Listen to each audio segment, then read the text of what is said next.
बदलती जीवन शैली बढ़ती उम्र के साथ साथ नई बीमारियों को भी आमंत्रित करती है। ऐसे में स्वास्थ्य की तरफ ध्यान देना बहुत महत्वपूर्ण है।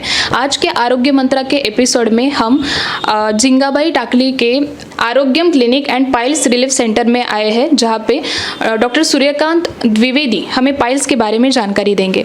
नमस्कार, मेरा नाम डॉक्टर सूर्यकांत द्विवेदी है। मैं MS सर्जरी और PhD अभी मैं कर रहा हूँ और मेरा लेजर में फेलोशिप हुआ है, लेजर सर्जरी में। हमारे जो मेरा हॉस्पिटल है ये Arogyam clinic and piles relief centre Jingabai Takli Nagpur यहाँ पर स्थित है। डॉक्टर, ये पाइल्स क्या है, उसे कैसे समझे कि मरीज को पाइल्स है या कुछ और? पाइल्स का जैसे पेशेंट की कॉमन लैंग्वेज में, पेशेंट की कॉमन भाषा में लेटरिन की जगह में या गुद मार्ग में कोई भी बीमारियां होती हैं तो पेशेंट उसे पाइल्स समझते हैं। अभी गुद मार्ग में होने वाली बीमारियों में piles, fistula, fissure, ulceration, proctitis, pruritus ani, ऐसे बहुत सारी बीमारियां होती हैं जिसे हम अलग अलग लक्षणों के हिसाब से समझ सकते हैं। अभी जिसे पाइल्स बोलते हैं, पाइल्स मतलब हेमोराइड्स। हेमोराइड्स जो होता है इसमें इसके भी कई प्रकार होते हैं, जिसमें ब्लीडिंग होती है, नॉन ब्लीडिंग है, सिर्फ मस्से आते हैं बाहर, पेन होता है। तो ये अलग अलग तरीके से उसमें लक्षण दिखते हैं। अभी अगर पेशेंट बहुत बार सिर्फ दर्द के लिए आता है या उसे दर्द के साथ में ब्लीडिंग भी है तो हम बहुत बार समझते हैं कि ऐसा इसमें फिशर का तकलीफ हो सकता है। कुछ पेशेंट्स ऐसे आते हैं जिनमें दर्द बिल्कुल भी नहीं है। अगर उनके लक्षण मिलेंगे तो सिर्फ ऐसा लक्षण आते हैं कि उन्हें ब्लीडिंग हो रही है, रक्त जा रहा है, और उसके बाद में उन्हें कुछ दिनों के बाद में एनीमिया हो गया, खून की कमी हो गई, तब उन्हें देखने में आता है कि डॉक्टर के पास में जाते हैं, डॉक्टर चेक करता है तो बताता है कि आपको पाइल्स की तकलीफ है। बहुत बार ऐसे भी पाइल्स होते हैं जिसमें बाहर कोई कोम नहीं है, सिर्फ ब्लीडिंग हो रही है, उसे इंटरनल हेमोराइड बोलते हैं, जैसे अंदर के पाइल्स हैं। उस कंडीशन में सिर्फ ब्लीडिंग होती है, उसके अलावा कोई भी तकलीफ नहीं होती है दूसरी। इसके बाद में दूसरी एक बीमारी होती है उसी जगह में, जैसे भगंदर बोलते हैं, फिस्टुला। फिस्टुला में पस निकलता है और वहाँ पे कुछ कड़कनेस आएगा, पस निकलेगा, नाली घाव जैसा बनता है, उसे भगंदर बोलते हैं। तो ऐसे बहुत सारी बीमारियाँ होती हैं उस जगह पे। जो कॉमन लैंग्वेज में कोई भी पेशेंट आता है उसके पहला शब्द होता है कि मुझे पाइल्स की तकलीफ है। उसके बाद में डॉक्टर का काम है उसे चेक करना और चेक करके बताना है कि एग्जैक्टली डायग्नोसिस क्या है उसका।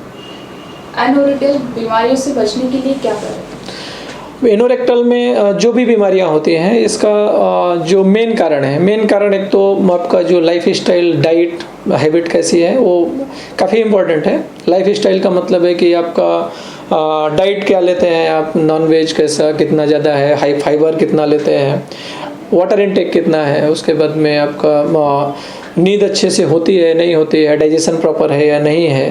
तो एनोरेक्टल में जितनी भी बीमारियां हैं, अभी जो मैंने आपको बताया पहले, इसमें पाइल्स, फिशर, फिस्टुला, ये मोस्ट प्रोबेबली सभी कॉन्स्टिपेशन से रिलेटेड हैं कहीं ना कहीं।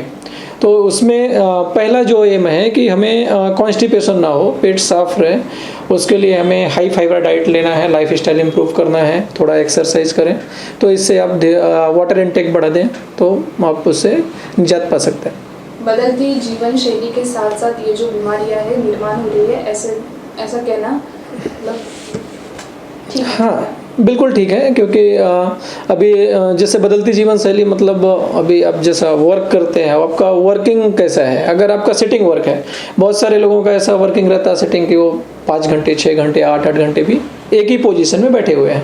अभी अगर एक ही पोजीशन में सिंगल सिटिंग है तो उसमें भी बहुत बार ऐसा होता है कि वो एक कारण है इसका पाइल्स होने का, जिसमें आपका ग्रेविटेशनल फोर्स कंटिन्यूअस नीचे रहता है, ब्लड नीचे आता है, प्रेशर रहता है, उसके वजह से भी बहुत बार ये निर्माण होते हैं।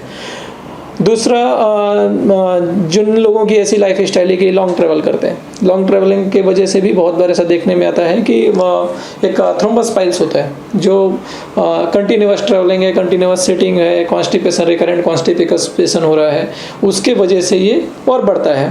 तो लाइफ स्टाइल का सीधा संबंध इसलिए है कि आप अगर लाइफ स्टाइल अच्छी नहीं होगी तो आपको कॉन्स्टिपेशन होगा तो उस जगह में या तो आपको कहीं चीरे पड़ सकते हैं, हार्ड स्टूल हुआ है तो चीरे हो जाएंगे, या फिर वहाँ पे जो आपके हेमोरेडल वेन्स है, आर्टरी है, वो थोड़ा सा उसमें बार बार घर्षण होने की वजह से उनके जो साइज है वो बड़ा होता है, उसका अपना जो हेमोरेडल बेड है वो छोड़ने लगते हैं, उसके वजह से ये पाइल्स निर्माण होते हैं। अगर ये बीमारी हो जाए पाइल्स या भगंदर, तो फिर इस पर प्राथमिक उपचार क्या है? इसमें पाइल्स, बगंदर, फिशर, इनमें सभी में प्राथमिक उपचार तो पहला आप जो घर में कर सकते हैं। इनिशियली आपको अपना डाइट इम्प्रूव करना है, आपको तली हुई चीज़ें, मिर्च मसाला, नॉन वेज जो ये कम करना पड़ेगा उसमें, और जो फास्ट फूड है वो भी कम करना पड़ेगा आपको। उसके बाद में ऐसी चीज़ें बढ़ानी पड़ेंगी आपके डाइट में जो पेट साफ रखते हो, ऐसी चीज़ें आपको बढ़ानी पड़ेंगी जिसमें फाइबर होगा। अभी फाइबर किन चीज़ों में मिलता है, तो एक तो अभी हरी सब्जियां हैं, उसमें फाइबर की अच्छी मात्रा मिलेगी। दूसरा जो फ्रूट्स हैं, फ्रूट्स में फाइबर की अच्छी मात्रा मिलती है। बहुत बार अगर ये आपके पास उपलब्ध नहीं है या फिर ऐसी कोई परेशानी है तो रेडीमेड फाइबर आते हैं। रेडीमेड फाइबर में ये सब गोला लैक्टिटॉल फाइबर वगैरह आते हैं, ये सब आप उसमें यूज कर सकते हैं। तो इससे आपको पेट साफ रखने में आसानी होगी। और ऐसी कुछ जो डाइट है, जैसे अभी सॉफ्ट डाइट जो लेते हैं, खिचड़ी है, दलिया है, इस तरह में इसमें ये डाइजेशन को अच्छा रखते हैं। और अगर प्राथमिक उपचार से भी इलाज ना हो तो आगे की क्या स्टेज होगी? अभी बहुत बार प्राथमिक उपचार का भी एक लिमिटेशन होती है, यानी कहाँ तक प्राथमिक उपचार काम करेगा और इस कहाँ से नहीं करेगा। तो अगर कोई भी डिजीज़ है, अगर वो सर्जिकल स्टेज में आ गई है जिसमें दवाइयों का कोई रोल नहीं है, दवाइयाँ काम नहीं कर पाती हैं, ऐसे कंडीशन में आपको ऑपरेशन की तरफ जाना है, सर्जिकल डिपार्टमेंट की तरफ जाना पड़ेगा, सर्जरी करनी पड़ेगी। अभी सर्जरी के प्रकार बहुत सारे हैं, कैसे करना है, क्या करना है, वो उसमें आप अभी एक जैसा नॉन सर्जिकल बोलेंगे, हमें बहुत सारे पेशेंट बोलते हैं कि हमें चीरफाड़ नहीं करनी है, टाके बिना टाके का करना है, तो उसमें आपका ऑप्शन लेजर के माध्यम से कर सकते हैं, लेजर मशीन के द्वारा कर सकते हैं। दूसरा आप क्षार सूत्र कर सकते हैं, जो एक आयुर्वेद की बहुत अच्छी पद्धति है और जिसके रिजल्ट्स काफ़ी अच्छे हैं। और इसके अलावा क्षार कर्म करके एक ट्रीटमेंट है, जो मेडिसिन से, जिस मेडिसिन से हम क्षार सूत्र बनाते हैं उस सिंपल उस मेडिसिन से भी ट्रीटमेंट करते हैं। और इसके अलावा जैसे इनिशियल स्टेज है, first degree, second degree hemorrhoids है, आप उसमें स्क्लेरोथेरेपी का भी यूज़ कर सकते हैं, जिससे वो कॉमन लैंग्वेज में बोलते हैं कि इंजेक्शन से ट्रीटमेंट कर रहे हैं। तो एग्जैक्टली स्टेज क्या है और उस किस समय क्या ज़रूरत है। अभी बहुत बार ऐसी भी स्टेज होती है कि पेशेंट बोलता है मुझे लेजर ही करना है, लेकिन उस समय लेजर का कोई रोल नहीं है, जहाँ पर वहाँ पे आपको ऑपरेशन करना पड़ता है पूरी तरह से। तो ये सब कुछ डिपेंड करता है कि आपकी डिजीज़ कैसी है, क्या है, और उसमें किस पद्धति से करेंगे तो हमें ज़्यादा रिजल्ट्स मिल सकता है। तो ये तो हम पेशेंट को देखने के बाद एग्जैक्ट बता सकते हैं कि उसे क्या प्रॉब्लम है और उसे किस ट्रीटमेंट में जाना चाहिए। क्या आपके पास गायनेकोलॉजी में लेजर का इस्तेमाल है?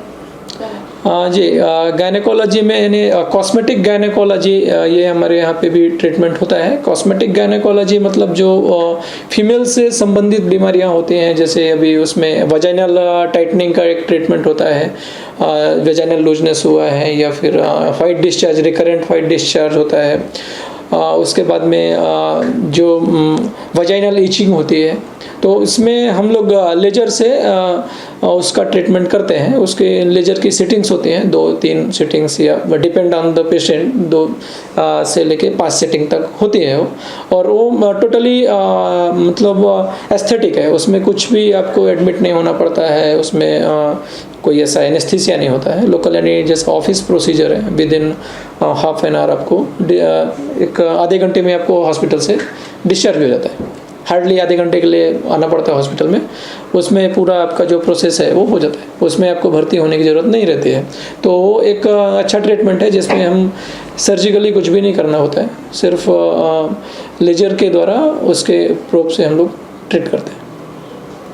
पाइल्स, इस बीमारी पर प्राथमिक इलाज भी हो गया, आपने जैसे बताया वो भी हो गया, ऑपरेशन भी हो गया, और इसके बाद भी अगर पुनः वो बीमारी हो तो इस पर क्या इलाज? हाँ, ये सबसे बड़ा क्वेश्चन रहता है पेशेंट का कि मुझे अगर मैंने ऑपरेशन कर लिया तो ऑपरेशन के बाद मुझे बीमारी कब से हो जाएगी, फिर कब होगी, दोबारा कब हो जाएगी।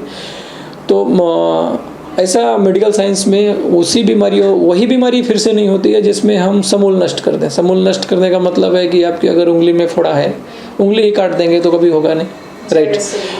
अभी अगर उस उंगली को काटा नहीं है, सिर्फ फोड़े को ट्रीट किया है, तो फोड़ा आजू बाजू या कहीं पे भी हो सकता है रिपीट। तो ये हकीकत है कि अगर हम जैसे पाइल्स का ऑपरेट करते हैं या कोई भी बीमारी रहेगी उसमें, एनोरेक्टल में कोई भी बीमारी रहेगी, वो उसमें रिकरेंस के कुछ % चांसेस होते हैं। अभी ये ना हो इसके लिए क्या कर सकते हैं? ये ना हो तो एक जो मैंने आपको बताया कि हम लोग क्षारकर्म यूज़ करते हैं। क्षारकर्म हर ट्रीटमेंट के बाद आप इसका यूज कर सकते हैं। मतलब आप सर्जरी भी कर रहे हैं तो क्षारकर्म साथ में यूज कर सकते हैं, लेजर कर रहे हैं तो क्षारकर्म कर सकते हैं, या फिर आफ्टर दैट आप कुछ उसके मिनिमम क्वांटिटी में क्षार यूज कर सकते हैं विद ऑयल, बस्ती वगैरह।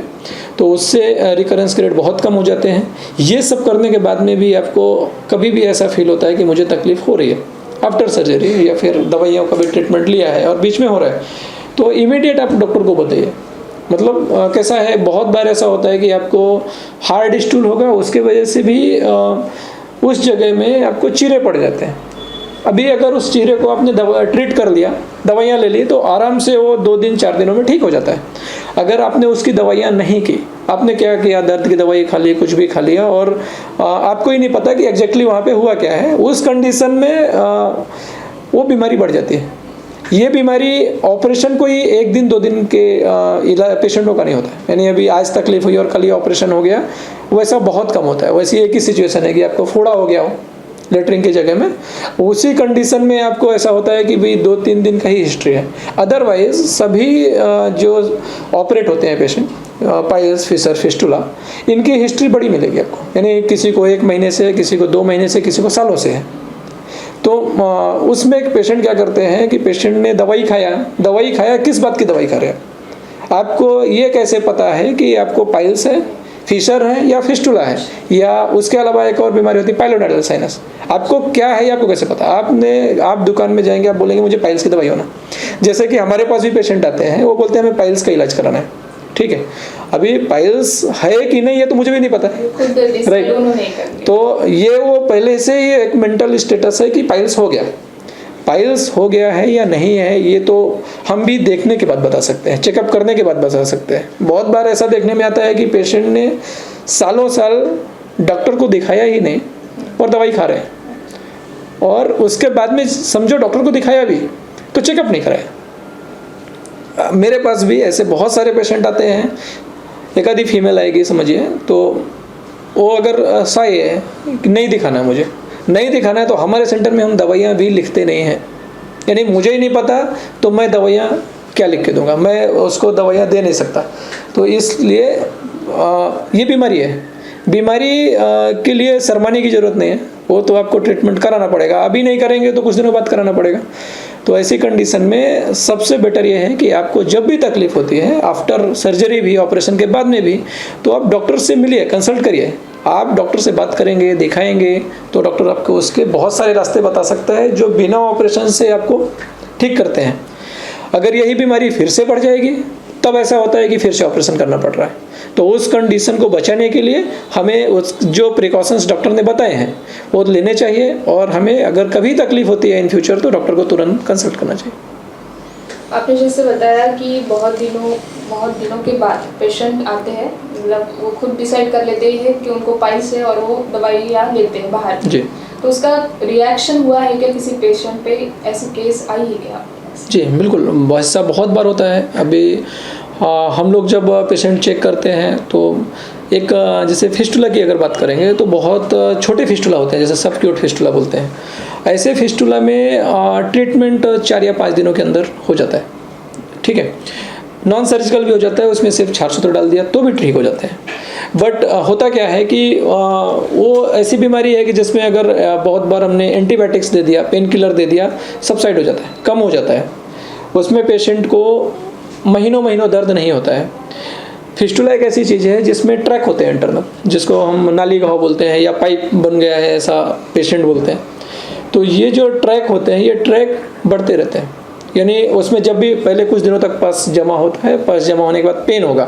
जब पेन होता है तब पेशेंट बोलता है मुझे दवाइयाँ चाहिए, पेन किलर ले लिया, दवाइयाँ हो गई, पेन कम हो गया, उसके बाद वो उसकी तरफ ध्यान नहीं देते हैं, वो ट्रैक फिर इंटरनली बढ़ जाते हैं। तो बहुत बार ऐसे पेशेंट आए हैं कि जिसको हमने ट्रीट किया है और वो डायरेक्ट हमारे पास आ रहे हैं फिर से 2-3 साल के बाद में, और वो ट्रैक या तो बाइफरकेट हो गए हैं, ट्रैक एक से डबल हो गए हैं, दूसरे तरफ चले गए हैं, या फिर उसमें बड़ा एब्सेस हो गया है, बड़ी कैविटी बन गई है जिसमें पस का कलेक्शन हो गया है, और जो तकलीफ 5 दिन में ठीक होने वाली है वो तकलीफ उनको महीनों महीनों लग के भी ठीक होती है। तो अभी कैसा हमारे सेंटर में हम सिंपल फिस्टुला, कॉम्प्लेक्स फिस्टुला ये करते तो सभी हैं, लेकिन हमें भी पेशेंट को बोलने के लिए अच्छा होता है कि आप जितना जल्दी उसमें कर लेंगे उतना तकलीफ आपको कम होगी। डॉक्टर का काम क्या है, डॉक्टर तो ट्रीट करेगा, किसी भी कंडीशन में आएंगे तो हमारा काम है उसको ट्रीट करना, बट कितने कम तकलीफ में वो ठीक होता है ये अच्छा है। तो उसे जितना जल्दी डिसीजन लेंगे पेशेंट उनके लिए बेटर होता है। इस बीमारी के लिए एक निश्चित जो ईयर जिसको ये बीमारी ज़्यादा से ज़्यादा प्रमाण में होती है, मतलब एक निश्चित अभी देखिए पहले तो ऐसा होता था कि जब ओल्ड एज पेशेंट हो गए या फिर आफ्टर 40-50 ऐसा रहता था कि ये बीमारी ज़्यादा देखने में आ रही है, पाइल्स हो गया, भगंदर हो गया, बवासीर हो गया, जो पुराना था, यानी यंगस्टर और बच्चों को तो बहुत कम दिखती थी। अभी ऐसा कुछ नहीं, अभी तो बच्चे भी आते हैं, बच्चे मतलब हमारे पास में 1 साल से लेके तो फिर जितना है ओल्ड एज सभी आते हैं। तो बच्चों में मेन कारण क्या होता है, जैसे बच्चों में पाइल्स कहाँ से आ गया, तो बच्चों में जनरली हेमोरॉइड्स बहुत कम देखने को मिलेंगे। बच्चों में क्या मिलेगा, तो कॉन्स्टिपेशन होता है, हार्ड स्टूल हो जाता है। बच्चे कैसा है, वाटर इनटेक नहीं रहेगा। अभी आजकल मदर फादर जो है बहुत ज़्यादा अगर बच्चों में ध्यान नहीं दे रहे हैं, बिजी है, तो उनको फ्रूट्स रेगुलर नहीं रहेंगे, फाइबर तो बच्चे से लेंगे नहीं ना, तो उनको उनके तरफ ये ध्यान देना होता है कि हम उनको हाइड्रेट रखें। अभी जैसे पुराने जो लोग होते थे वो एरंड तेल का यूज़ करते थे कभी कभार, या बच्चों में भी डालते थे। उसका कारण एक ही होता था कि हम उस जगह में चिकनापन रखें या स्निग्धता रखें, जिसको हम अभी आयुर्वेद में एक ट्रीटमेंट होता है जो तेल बस्ती, मात्रा बस्ती बोलते हैं उसको। तो उसमें इसीलिए दिया जाता है कि बच्चों में रूखा पन्ना है, सूखा पन्ना है, जिससे स्टूल हार्ड होता है, उस चीज़ को बचाना है। तो ये हमें ये ध्यान देना है कि हमारा जो बच्चा है वो फ्रूट्स भी खाता है क्या, सलाद भी खाता है क्या, हरी सब्जियां खा रहा है क्या। अभी समझिए 1 साल के बच्चे को तो हम नहीं बोल सकते, लेकिन जो 5 साल हो गया, 6 साल हो गया है, ऐसे बच्चों में हमें ये ध्यान देना पड़ता है कि हमें उसको हाइड्रेट रखना है, सलाद खिलाना है, फल खिलाना है, हरी सब्जियां खिलाना है। ये और दूसरा भी जो सबसे बड़ा कारण है कि फिजिकल एक्टिविटी बच्चों की बहुत कम हो गई आफ्टर कोविड। तो बहुत ही, यानी बीच में ऐसे पेशेंट्स आ रहे थे, बच्चे आ रहे थे कि जो घर में ही बैठे हैं, जाना भी नहीं चाहते बाहर, और उनको ज़्यादा प्रॉब्लम आ रही है। तो हाँ बिल्कुल, अभी वो मोबाइल में बैठे हैं तो घंटों घंटों बैठे हैं, टीवी देख रहे हैं तो घंटों देख रहे हैं। तो बच्चों को फिजिकली एक्टिव करना ज़रूरी है, जितना फिजिकली एक्टिव होंगे उतना उन्हें ये प्रॉब्लम कम होती है। और जैसे यंगस्टर जो है, यंगस्टर का भी जो डाइट है सबसे मतलब चेंज उनमें ही रहता है। यानी कोई कैसा है, उनको जॉब प्रोफाइल किसी का कुछ चेंज है, कोई ऐसे जॉब में है जो सुबह से गया तो रात में आता है, कोई नाइट शिफ्ट कर रहा है, तो इसमें फूड हैबिट काफ़ी चेंज होती है। तो हमें ये ध्यान देना चाहिए कि हम कैसा भी फूड खा रहे हैं उसमें कोशिश ये करें कि हम फाइबर का इंटेक बढ़ा दें, सलाद की मात्रा बढ़ाएं, प्रीबायोटिक्स लें। प्रीबायोटिक्स मतलब दही हो गया, छाछ हो गया, जो इजीली अवेलेबल है उन चीज़ों को लेना चाहिए। इससे हम ये तकलीफ़ें कम कर सकते हैं। महिला वर्ग की बात करें तो फीमेल को हर महीने में माहवारी होती है, तो ऐसे में प्रेग्नेंट लेडी या फिर महिला को इस बीमारी का क्या प्रभाव? प्रेगनेंसी में भी जो पाइल्स की तकलीफ़ होती है, या इसमें भी ऐसे बहुत सारे पेशेंट्स आते हैं जिन्हें पहले तकलीफ़ कभी थी ही नहीं, और ड्यूरिंग प्रेगनेंसी उन्हें कुछ कुछ तकलीफ़ शुरू हो जाती है। तो ये जो प्रेगनेंसी में तकलीफ़ होती है, ये बहुत बार कॉन्स्टिपेशन एक उसमें कारण होता है, और दूसरा जैसे गर्भाशय बच्चा है उसका साइज़ धीरे धीरे बढ़ता है। तो ये यूटरस, गर्भाशय और जो आपका रेक्टम का रीजन है, एनल कैनाल रेक्टम, ये जैसे इसका वूम का साइज बढ़ेगा उसमें भी प्रेशर आता है, क्योंकि ये आगे पीछे होते हैं जनरली। तो इसमें और दूसरा जो डाइट रहता है इसमें बहुत, अभी जो डॉक्टर्स भी देते हैं, कैल्शियम का इंटेक ज़्यादा हो जाता है, और उसके वजह से भी बहुत बार पेशेंटों को कॉन्स्टिपेशन का तकलीफ बढ़ जाता है। ऐसे कंडीशन में हम लोग जो ट्रीटमेंट करते हैं, एक तो कोशिश ये होती है कि ड्यूरिंग प्रेगनेंसी हम सर्जरी की तरफ ना जाएं या हमें ऑपरेशन, लेजर ये सब ना करना पड़े। तो उसके लिए कुछ हद तक हम लोग मात्रा बस्ती का यूज करते हैं और एक घी का भी बहुत बार उसमें यूज करते हैं ओरल, जिससे कॉन्स्टिपेशन या रुक्षता जो है वो कम हो जाए। अगर ऐसी कंडीशन आती है कि हमें ऑपरेशन करना ही पड़ेगा, तो हमारे सेंटर में हम लोग ड्यूरिंग प्रेगनेंसी भी कई ऑपरेशन कर चुके हैं, जिन्हें तकलीफ है, अभी ऐसी कोई इमरजेंसी है कि ब्लीडिंग बंद ही नहीं हो रही है या पेन सीवियर है जो पेशेंट सहन नहीं कर सकता है, ऐसी अगर कंडीशन है, उस कंडीशन में ऑपरेशन किया जा सकता है। और सेफली अभी जैसे एनेस्थेटिस्ट जो है हमारे साथ में, जो गायनेकोलॉजिस्ट है, उनसे कंसल्ट करके और फिर हम लोग वो प्रोसीजर करते हैं। तो उस कंडीशन में ऐसा नहीं है कि हम कुछ कर ही नहीं सकते हैं। ऐसे जो हम लोग इनिशियली मेडिसिन देते हैं, मेडिसिन से कोशिश करते हैं।